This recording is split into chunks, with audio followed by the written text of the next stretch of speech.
সেই সকাল 7টা থেকে শুরু হয়েছে এত শব্দ আমার বাসার সামনে, কারণ এখানে কাজ চলতেছে। এই কারণে তো সকাল 7টা থেকে এখন প্রায় 1টা বাজতে চললো দুপুর।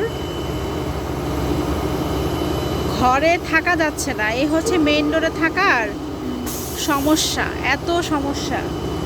সারাটা দিন আজকে এইভাবে যাবে।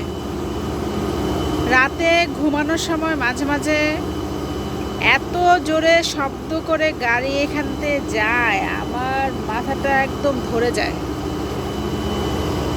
মেইন রোডে বাসা নেওয়ার সুবিধা তো অনেক, অসুবিধাও অনেক। আল্লাহর রহমতে সুস্থ আছি দেখে এই গাড়ির শব্দটা মানে অসুস্থ করে ফেলতেছে না। আর যদি অসুস্থ হতাম তাহলে মনে হয় যে কি যে করতাম আল্লাহ ভালো জানে। আর তার মধ্যে আজকে প্রচণ্ড গরম, তবে গরম হলে বাহিরের ভাইবটা একটু ভালোই।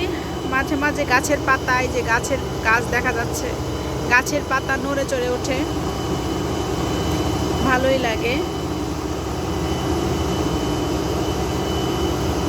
এই যে দুইজন সাইকেল চালিয়ে যাচ্ছে। সাইকেল হচ্ছে পরিবেশ বান্ধব যানবাহন, পরিবেশের ক্ষতি করে না, বরং পরিবেশের জন্য ভালো। তো বলেন, এই যে কাজ কখন শেষ হবে, কখন আমরা একটু রিল্যাক্সে থাকবো? উফ, এত পেইন লাগতেছে এই শব্দ। আরে বাবা রে বাবা, কি করতেছে এখানে মাটির নিচে? ওই যে পাইপটা দেখা যাচ্ছে না, এটা মাটির নিচে পাইপটা নিচ্ছে আর কি, ভিতরে কিছু করতেছে। এটা হচ্ছে আমাদের পাশের বাসা, আমাদের এই বাসা হয়তো করবে। এই রোডটাতে এখানে যতগুলো শপিং মল ছিল এগুলো অনেক ভাঙাচোরার কাজ চলতেছে। আশেপাশে অনেক ভাঙাচোরা। মোবাইলটা সামনে নিলে হয়তো মোবাইলটা পড়েই যাবে, মোবাইল সামনে নেওয়া যাবে না, রিস্ক আছে।